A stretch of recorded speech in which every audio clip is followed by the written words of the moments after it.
So now we're getting to the point where hockey season's starting, and I love hockey. Hockey players, football players, really good about getting their mouth guards. I don't think anybody plays without a mouth guard. As a matter of fact, I'm not sure you're allowed to play without a mouth guard in those sports. But I'll tell you that I almost never, ever see injuries to teeth with hockey and football. That's just not where they occur. Where they occur are those sports where you really don't think about those kind of collisions happening. So you got rough and tumble basketball, you've got soccer, where you're really getting in there and elbows are flying around. That's where those injuries typically happen, where we have some pretty traumatic tooth injuries. As far as mouth guards go, you've got the bull and bites, which are kind of ubiquitous, right? That's what, if you're gonna get a free mouth guard from your school, it's gonna be a bull and bite, costs about $1. Those are okay, they're better than nothing, but they don't provide a lot of protection. One of the main problems whenever people do those bull and bite mouth guards is that they bite all the way, they bite hard, they bite all the way through that.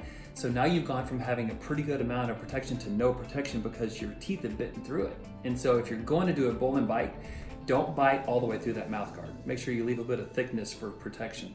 The second best one is some of the store-bought mouth guards, like an Under Armour makes a pretty good one. Those typically have a hard plastic outer with a soft inner lining that you mix and then you put onto the teeth and you push into place.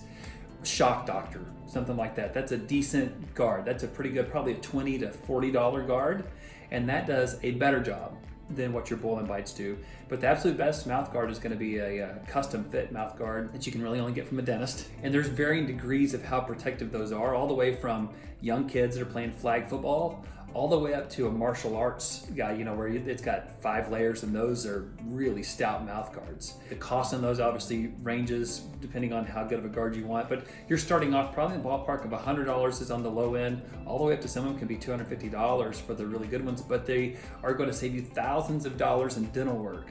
And that's an important part. And the second part of that is that there's a lot of good research now that shows that mouth guards prevent concussions. And so it's not the only thing that prevents concussions, but it is a factor in concussions for sure. And so you get a dramatic decrease in the number of concussions when you have a better mouth guard.